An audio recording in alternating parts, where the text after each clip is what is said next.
Tim, man, I appreciate you joining me today. It's a lot of fun to catch up with you and talk with you. How you been? Pretty good. It is Friday today, so I'm excited for the weekend finally. A weekend I'm not working. Yeah, it's finally the weather I think is going to break here too. It's supposed to be in the 60s all weekend long. So I'm looking forward to getting out there and doing some stuff. We were talking earlier about the Marc Pro, and I had to have you on, man. So tell me a little bit about how you got involved.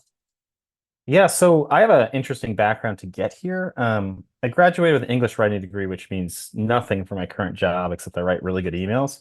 But I had basically worked construction to pay for school, and I got into some really technical sales. And at some point, I hit a career cul-de-sac, moved with my wife, we got married, and I was looking for something that would service my athletic background and still hit up some of that technical sales experience that I had. And Marc Pro um, came into like my purview during an event, and I spoke with them, and they really liked how I talked to athletes and customers. And so I came on board as a Southwest sales rep. So I live down in Florida, so it's 74 today. Sorry to rub that in. But since then, we're a really small company, and there's a bunch of gaps that you have to fill in a small company. And so by filling that vacuum, my role has expanded to business development. And so I do a host of things. This year in particular, since we're doing a bigger focus on softball, which is why we're talking, I'll actually be at a lot of softball events. So if anyone's listening and they see the Marc Pro tent, we do free demos all the time. So come by and see me. We'll give you probably some of what we talk on this call and then some, because I obviously am a bit of a talker. Good. Well, I tell you, I've seen you all over social media. I know other people have seen you all over social media, and it's almost like I want to know more, but I'm scared to know more Yeah. because I don't know anything about stimulation. I don't know about Hmm. this. But like we were talking earlier, it's been around for a long, long time. So can you Yeah. kind of give us a little bit of sort of the background of muscle stimulation and then kind of how where Marc Pro is with that? Yeah. So most people have awareness of muscle stim, but they have very low detail, detailed information on what it is, what it does, what makes the different stim units different. I know I mentioned this to you on like our pre-call. Stim goes way back. Like the early Egyptians would literally use electric eels as a source of pain control. I'm sure the first guy that figured that out was, okay, this is going to sound like a terrible pun, was shocked.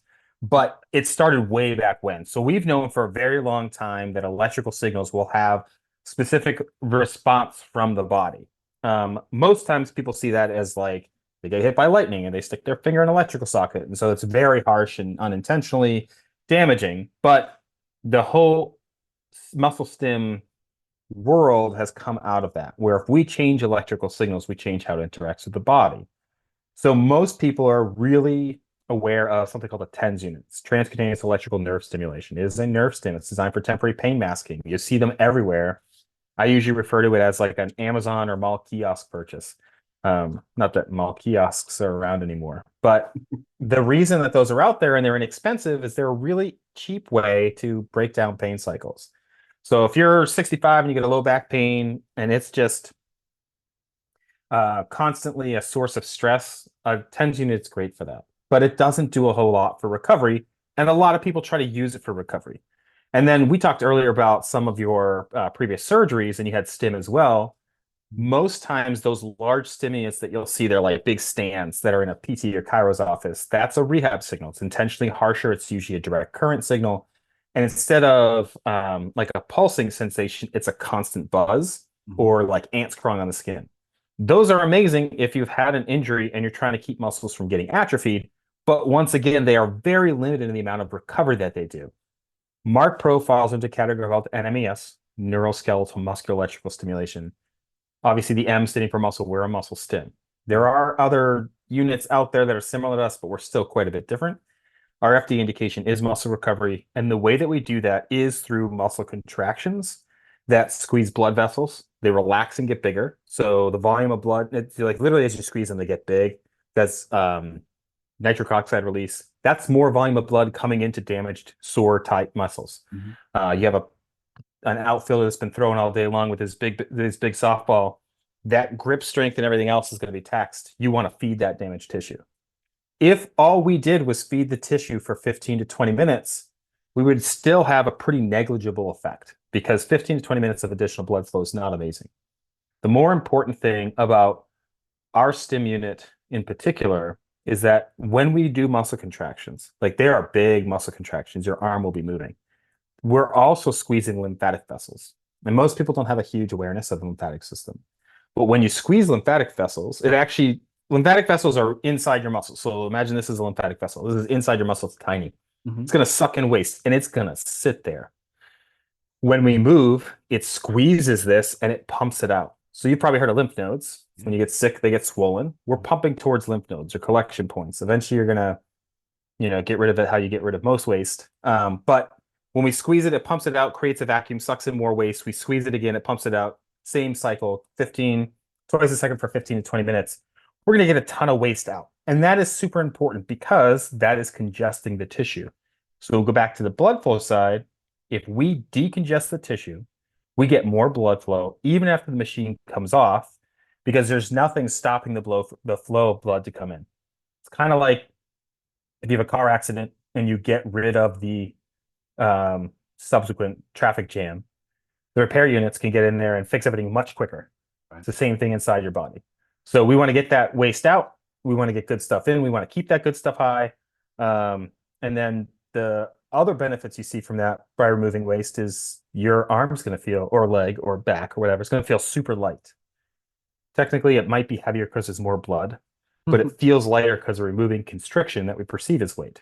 So last couple of years, I've done a lot of baseball tournaments, and every kid gets up from the chair, 15, 20 minutes, goes and throws a baseball. He looks back at his mom or dad with this just like shocked look on his face because you are used to your arm feeling heavy.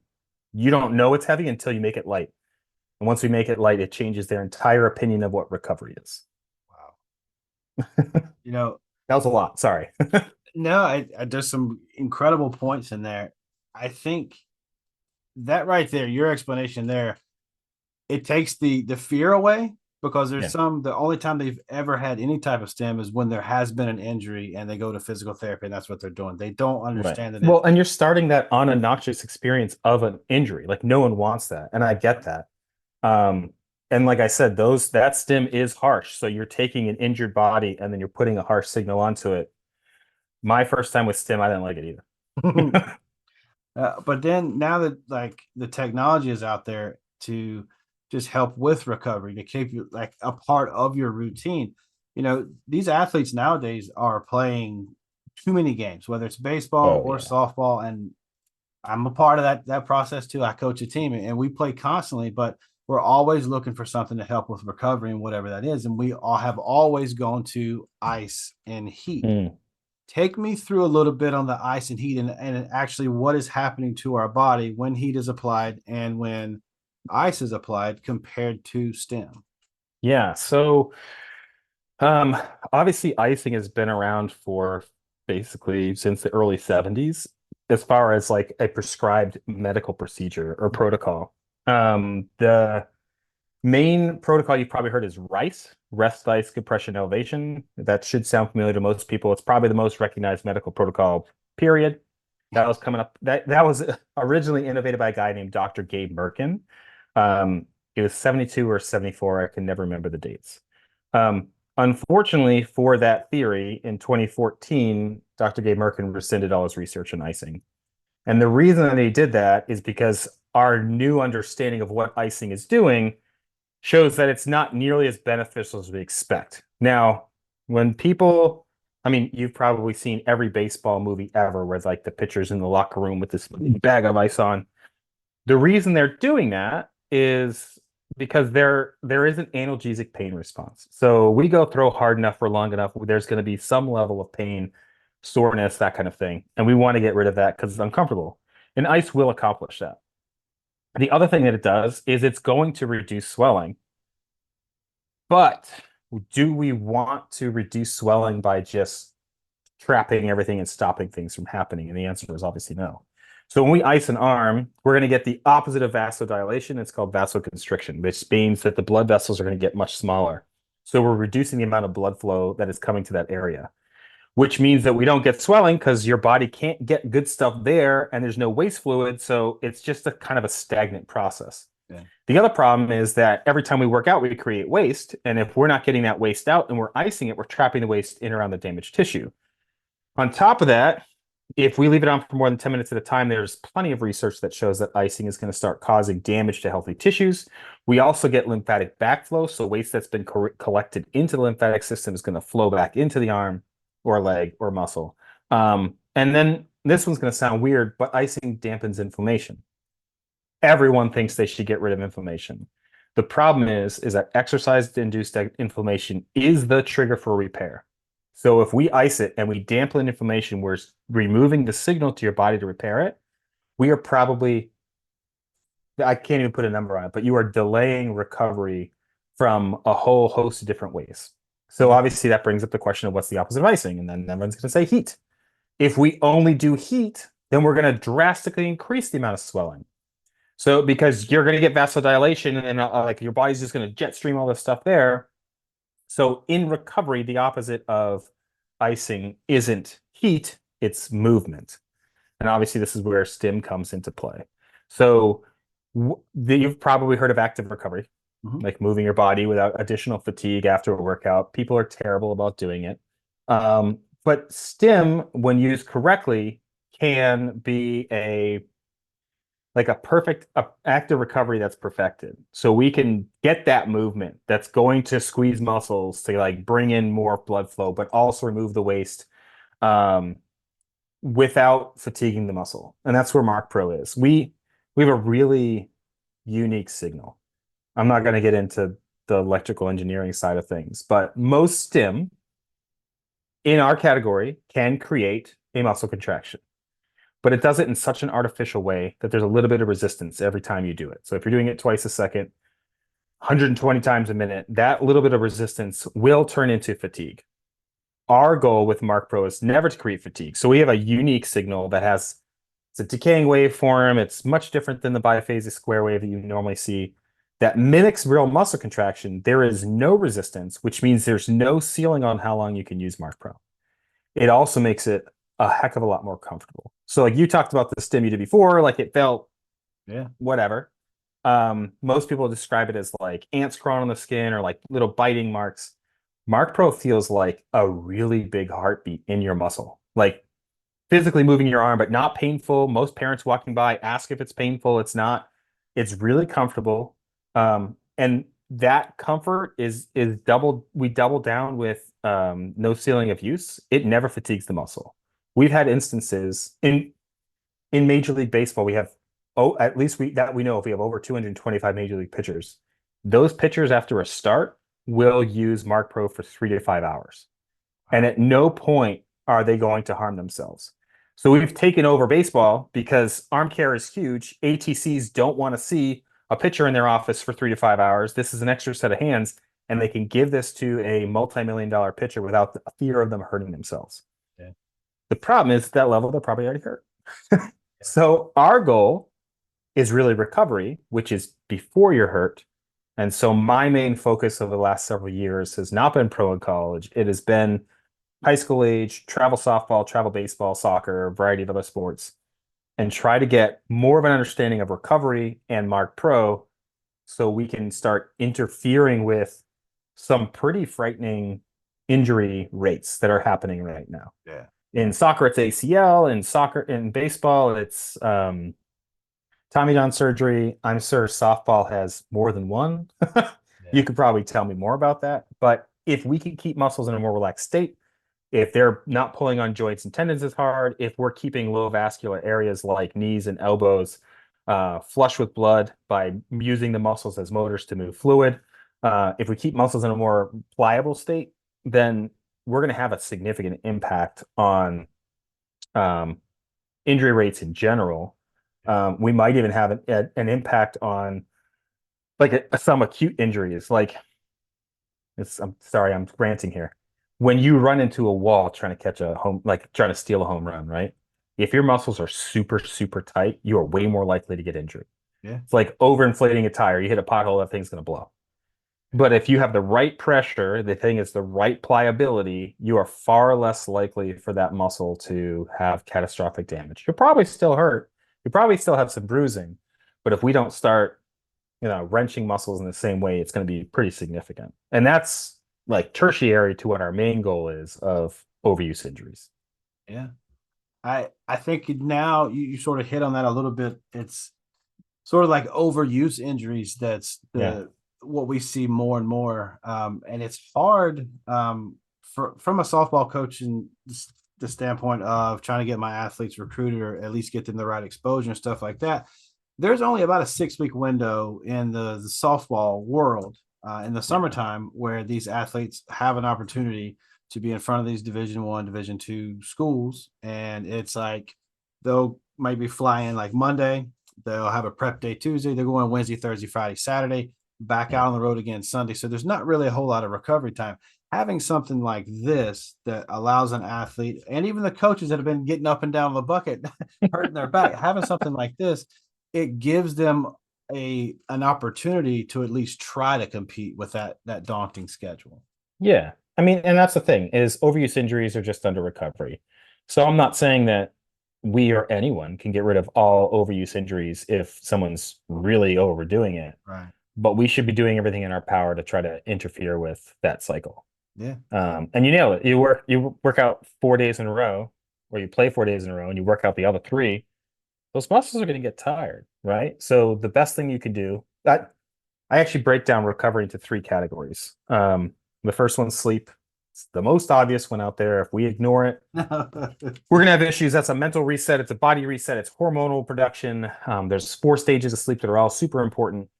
We should be, as an athlete, we should be focused on creating a routine for a healthy sleep um, regimen, right? So get this sleep. In baseball, I always tell these guys, don't play Call of Duty all night and drink a bang in the morning. I don't know if that's a softball thing, but same idea. Like, do not overlook sleep. It seems so natural, but it should be cultivated. All right. Then the second pillar of recovery is intake. So hydration and nutrition.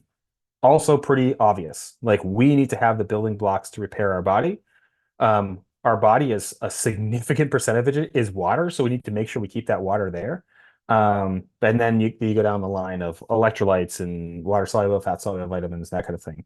We want to make sure that we're fueling the body correctly. But the third pillar on that stool of recovery is active recovery, and it is often overlooked. What active recovery is doing is it's helping with the distribution of hormones. It's helping with the distribution of the building blocks you're getting from intake. But also, um, it's basically turning those muscles into motors to the fluid. And since we are 90% water or something crazy, we want to keep that moving.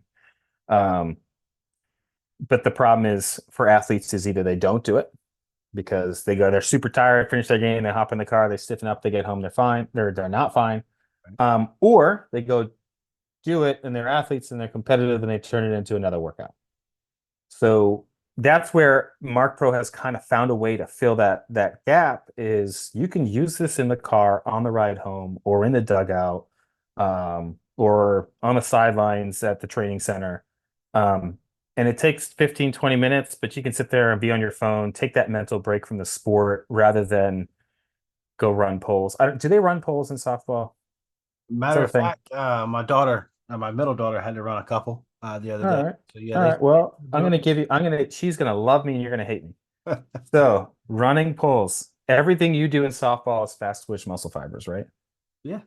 Yeah. When you run poles, are you using fast twitch muscle fibers? No. No, you're using slow twitch. So you're taxing the energy system that you don't use. Right. Most fields aren't perfect. So you're stressing tendons and joints more than you need to. You're keeping core body temperature high and you're burning resources that you need for your body to recover. So my recommendation normally, if you want someone to run, have them do a couple quick sprints. Fast twitch muscle fibers, much shorter period of time. They're going to get that blood flow without being super fatigued. Their lungs recover pretty quick. Or put them on a Marc Pro and pump that muscle out, flush it completely. They can go sit on their phone and catch up on the show or do whatever. Right. And it athletes love it. I'm not trying to overstate it. Like when I go to events now, I will have first day of an event of like a 3-day event. I'll have like 20 or 30 demos. The next day I'll have 80 demos, and 20 to 30 of those are the ones that I did the first day because they came back again. They Um, need it. they not only do they need it, but it feels great. But then when we have this conversation in whatever form that is, they have a better understanding of why they need it, why it's feeling good. It's not just like it's not just a feel good. Like there's other stuff out there like massage guns, where the biggest reason people buy them is they feel good, but no one even knows what they do or how they work.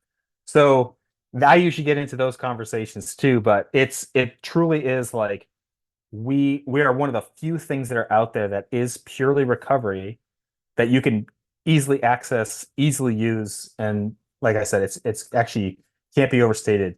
Really hard to hurt yourself with, if possible at all. Yeah. You know, I know that there are parents out there that are trying to look for any competitive edge that they can help their kids Hmm. with. And I think the number one competitive edge that they can do is to get their kids, keep them on the field, and Yeah, that's so that I they're would not agree worried about 100%. injury. You know, it's that Yeah. the best ability is that availability. And we know that there are times where an athlete will tell us that they're not hurt or they're not injured or, everything is good. But we know we've been there, we've done that. We know, hey, I get it. There's a little some hamstring tightness or maybe your quad or your forearm or something like that. This is something that gives our parents, some peace of mind saying, hey, you know what? We are able to work through this injury a little bit before the injury actually occurs. Maybe Right. some muscle soreness, some tightness, and get some recovery in between workouts. Yeah, and this is actually where normally the parent looks at you and they're like, "So if it's warming it up, can I use it beforehand?" And I think that's an interesting conversation to have. You're right. Like if a muscle is getting tight and then you go do your warm up and it feels much better, it isn't an injury, but Right. it is a signal from your body that you need to have a little bit more focus on that. Yeah. And you should incorporate stretching and you should make sure your warm up is appropriate. But what Marc Pro does in addition to that, not outside of that, but in addition to that, is increase that blood flow to that tight area. So with the warm up question, yes, you can use it as a warm up, as a pre warm up.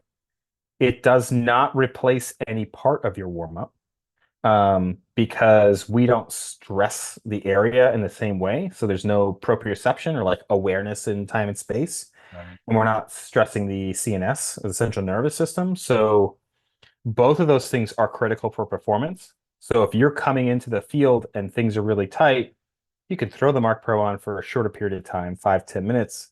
It'll loosen it up to make your warm up easier. It does not replace the warm up. And ideally, if you're using it consistently, within an hour of every time you lift or throw or run, then you might not need it as a pre warm up because you're clearing the waste that's causing the stiffness. And so the following day, it should not be as stiff as you sometimes expect it to be. That's where that overuse injury removal comes from. But yeah, it gets asked all the time. And a lot of kids will just forget to use it after, and then they'll have to use it beforehand. But the nice thing is you can do either or. Well, let me hit you with some of these scenarios, and Yeah. you tell me if Mark Pro is perfect for this or this isn't something that Mark Pro, should be used for. And Okay. this will kind of help some of these parents, some of these athletes be like, is the Mark Pro for me? Which I know the Yeah. Mark Pro is for me, but say you wake up in the morning and you're stiff and it's hard for you to get out of bed, you're just not able to kind of get going. That back is a little bit tight. Is the Mark Pro something that you would recommend using for that? Yeah. I mean, it's stiff because there's trapped waste and you need to increase blood flow. We can do that. You roll an ankle and you know it's a high ankle sprain. You don't think there's anything broken, anything like that. Do you throw the Mark Pro on for something like that? So there's a little bit of a gray area when it comes to immediate injury like that. Obviously, hopefully we have an ATC on site and they're going to look at it. But we get used for rolled ankles all the time. That's one, there is an injury. So obviously we want some medical supervision or oversight. If it's really like a massive medical issue, we have a whole different medical side that should fall to under. But for a rolled ankle, for instance, most times someone rolls an ankle, high ankle sprain, there's ligament damage. We know that's there. They're going to ice it. If they ice it, it'll stop swelling until you take it off, then swelling increases. If we Marc Pro'd it instead, we are going to increase the amount of blood flow that's going to come through that area for the damaged tissue, but we're going to remove the waste at the same time. It should never swell. We've had this happen many times at the pro baseball level. I can't give names, but there's every team uses Marc Pro. There's one team in the Northeast that has over 40 of these. They had a player running out to outfield between innings, steps on second base, high ankle sprain. They pumped him out for I think it was like 3 or 4 hours because they have all these units. He missed a single game with a high ankle sprain. Now he still has the damage. The Right. ligament is still damaged, but they're able to tape it to support it. There's no congestive swelling to reduce range of motion. They're going into the playoffs. They need this player, and they pay him a lot of money, so they can bring him back out there. Right. Um, the cool thing with that example is we have found a way to significantly shorten the time to get back to the field of play. Do you always do that? No. If they weren't in the playoffs, would they have held them out for a week? Absolutely. But we're able to interfere with some of those normal projected time frames on things. So if I was a parent and I had a kid and they were playing, it didn't really matter the sport, whether they're runner, soccer, cross country, they played golf, baseball, tennis, basketball, whatever.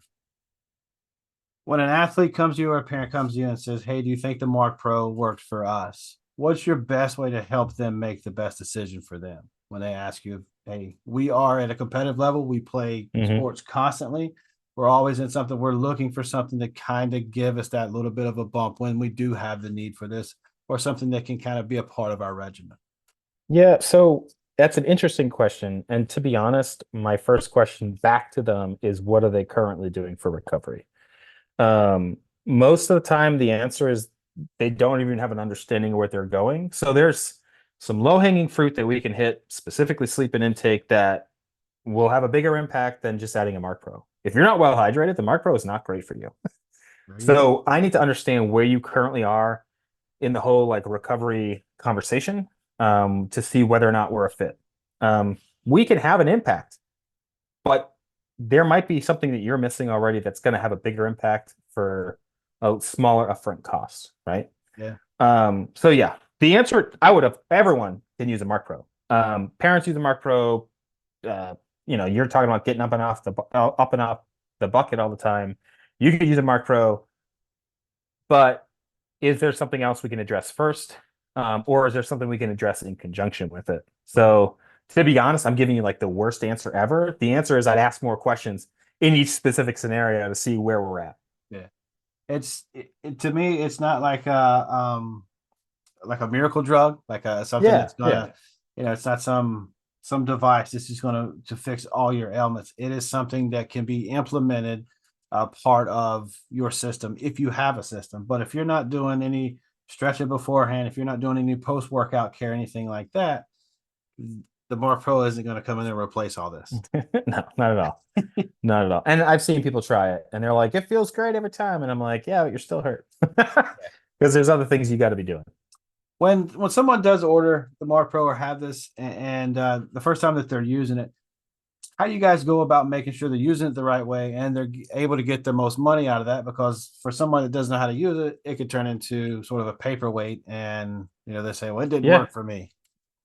Yeah. And honestly, that's one of our biggest concerns. We only sell a Marc Pro and a Marc Pro Plus as our products. So if you buy one and you don't use it, you're going to be the worst marketing ever because well, obviously you're no longer a customer, but now everyone on your team isn't a customer because they all know you have it. So we actually do as much aftermarket service as we can. The first thing, I wish I had one in front of me. The first thing we do is inside the case there's a manual that no one normally reads manuals of products, but we highly suggest ours because the entire second half of that book are like finely curated photos that we've taken of real people using the Marc Pro with pad placements for suggestions for different areas. Wow. There's arm placements and back placements and upper body and lower body, everything. So it's your first line of defense as far as guidance goes to where to place this thing. It also has instruction on how strong we should be, like different body positioning techniques. So there's a ton of information there. The other thing that we do is free unlimited coaching calls. So if you buy one, there's a card inside the box. It tells you how to set that up on our website. We call you and we do a one-on-one of all your questions or a basic primer of what you need to know about Marc Pro. I've done those calls and they've been anywhere from 15 minutes to 2 hours. The 2 hour one was a very technically minded person, which was great. And he had 4 kids in his house that were athletes in different sports. So we talked about everything. Wow. Um, Needless to say, he has more than one unit now because obviously he got all his questions answered, but he has 4 athletes and they're all off to college. So our goal is to get you to use this not just correctly, but often and feel really comfortable using it. Yeah. I've heard So, things about the customer service that I wanted to get it from you that it's that's like you said, customer service. Every time you look at a review or something like that, they're right. You guys are right there to answer the questions and for anybody that has a help because you're truly in it for the athlete. You're truly in it for that family to help, keep them in the game as long as they can. And I can't yeah. thank you enough for that. If there was one thing that you could tell someone that was on the fence about getting the Mark Pro and implementing it into their daily routine, what's that one thing you would tell them that maybe could help change them? Do you want a salesy approach or a practical approach, or do you want Practical. both? All right, I'll give you the salesy first. Really cool example for us recently is I'm sure you've heard of Dirty Ball. Mhm. She just went from Oklahoma to Nebraska. When she went to Nebraska, she reached out to us immediately because she did not have direct access to a Mark Pro like she did at Oklahoma. She I wouldn't say she begged us, but she was like, I'll do whatever it takes to get a Mark Pro. So we got to do a whole video shoot with Dirty Ball because it's something that she really saw as she would not be able to do what she currently does without having it. Yeah. And the video she actually starts talking about travel base or travel software where she wished she had it then because that's like you mentioned, a really hard phase of 6 weeks in particular where you got to get looked at and seen. It gets crazy. But from a practical standpoint, like why someone would like the reason that they'd absolutely want this, I in those scenarios, I always beg to try to get a demo in. Because if you feel it where your arm or leg or low back is really light, you really get a clear understanding of this is how my body should feel. I am using it and abusing it and treating it like most athletes do, and it doesn't feel like this. This is one really simple tool we can add to get back to that. And then we have that whole host of benefits on the backside of consistent usage and less likely to be over injured. You're still on the field. One of our current marketing phrases that we're bouncing around is the idea of stay in the game. Because if we stay in the game, not only is it more fun, because it's terrible to be injured, but your goals are more quickly realized if you're on the field than if you're on the bench. Yeah. I'm excited, man. I can't wait to get my hands on one and use it for myself. Mm. I was in the Marine Corps for 10 years from 2002 to 2012 and my back is completely shot. And Hmm. there's certain things that I can do that it eases it. I'll lay flat on my back and I'll pull my legs up. I'll do certain stretches and stuff like that, but I've learned how to avoid getting my back to flare up. And Yeah. recovering from knee surgeries and different things, I could use it. And then I have my daughters who are dealing with growing up and having Yeah. little nagging things here and there and a part of something. And just for me to have that for them to be able to use and be able to talk about it and help other athletes, because that's my main thing as a podcast host is trying to help as many athletes as I can, pass on as much positive and good word and right information as I can. And having someone like you to come on and talk about the Mark Pro helps me make my job easy today. Well, I'm gonna make your job a little harder. We do sell 2 products, and what you mentioned as being a 10-year Marine, back issues, that kind of stuff. Mhm. Our larger unit is what we normally recommend for that individual. So we have a Mark Pro. It's a small unit. It's really simple to use. It has two. I don't have one in front of me. It has 2 dials. That's how you turn it on. That's how you pick your intensity. That's it. But for someone that's dealing with significant pain, especially where it's just like that chronic pain, we do have a large unit. Looks like this guy. So instead of just 2 dials, we also have 2 buttons at the bottom. So we have a low frequency, and a high frequency. The low frequency is everything the small unit does, where it's muscle pumping. It's twice a second. It's bringing in blood flow and moving waste. The high frequency is 60 beats a second. So you wouldn't want to put that in the belly of the muscle because it just tetanize it. That is our direct pain control. What we actually do is the sodium channels of your nervous system are voltage gated. TENS units will gate them or close them while it's on, The Marc Pro's unique signal will actually close them for up to 3 to 4 hours. So you'll get pain relief for 3 to 4 hours, and you still have the low frequency available. So say we have shoulder pain, or you're like a golfer and you have shoulder pain, right? And you're going to go golf regardless. We could put this on the bony part of the shoulder here, and then down here, which is where the ulnar nerve hits. Mhm. And that's going to be high frequency, numbing out pain. And then we can also put a low frequency here and pump it out. So at the same time, we're bringing in blood from removing waste and shutting down pain.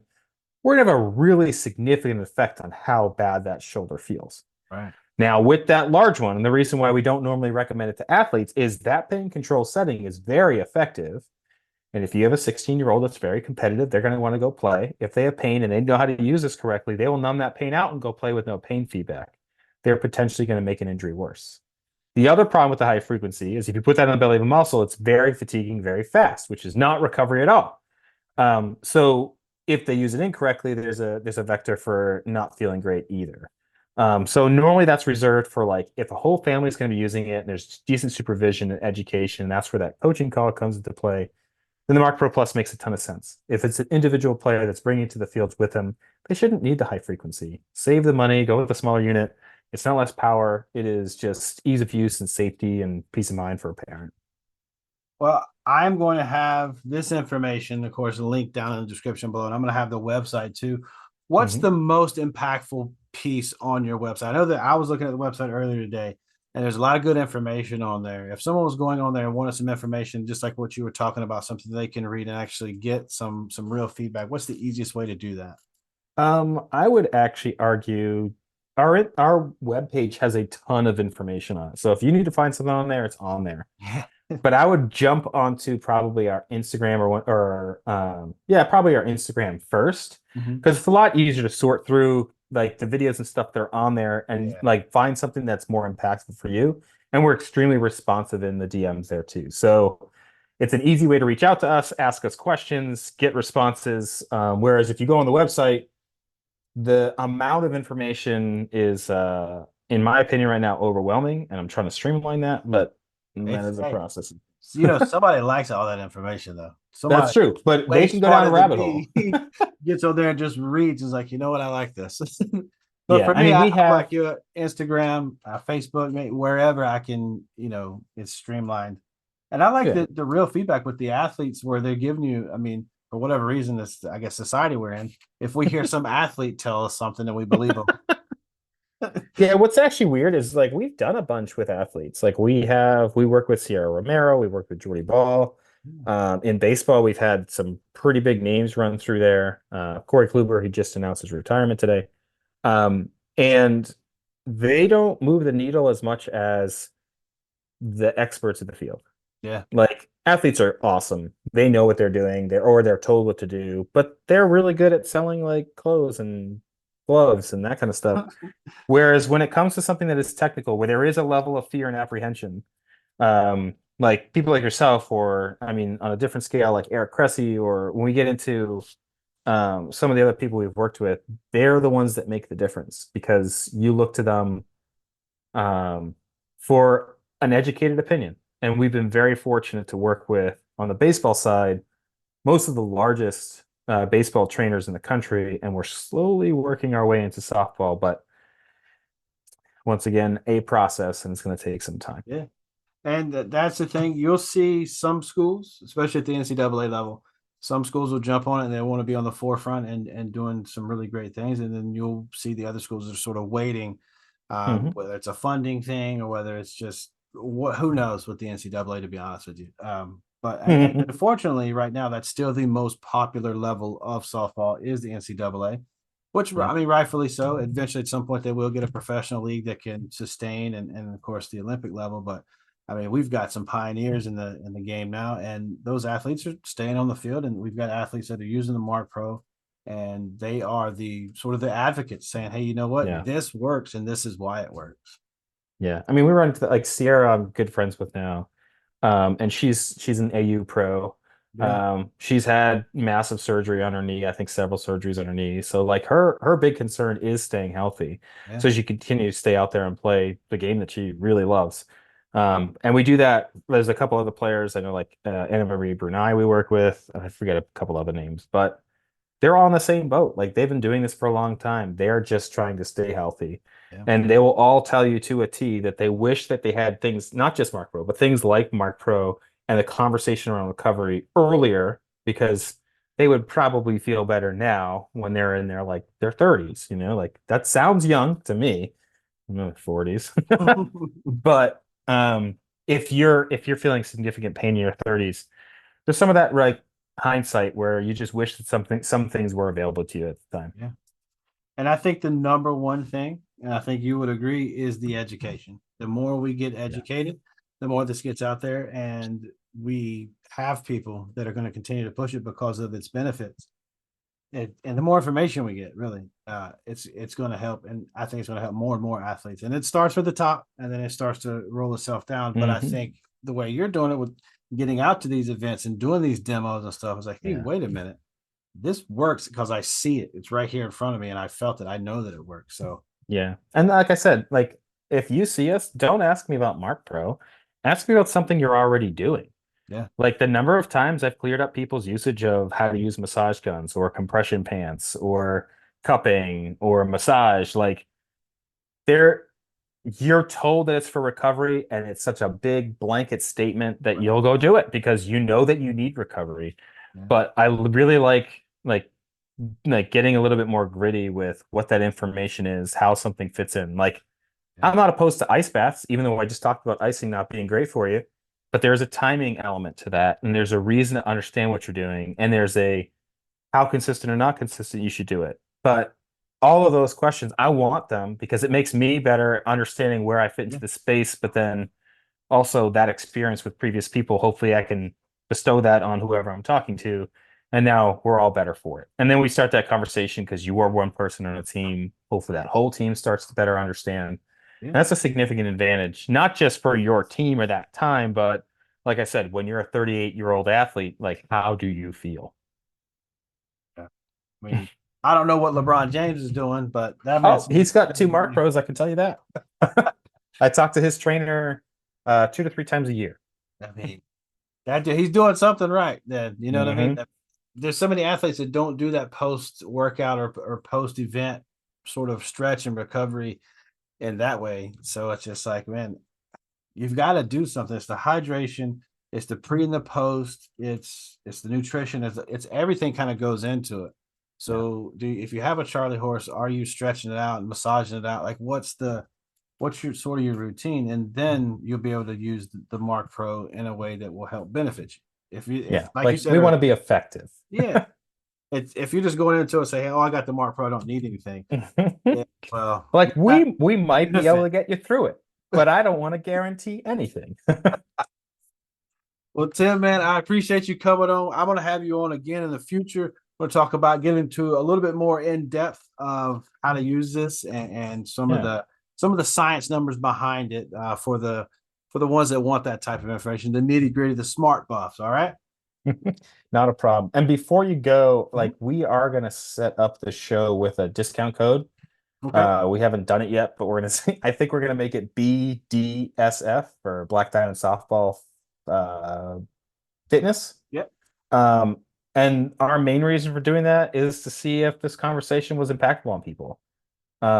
If we see people using that, it's going to be good for a 10% discount. You go on our website, marcpro.com. You pop that in the promo code field. Saves you some money. But we want to see if these level of conversation is interesting to people.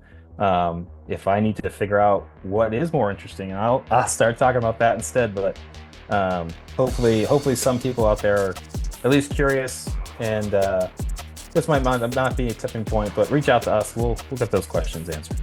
Absolutely, man. I appreciate you, Tim.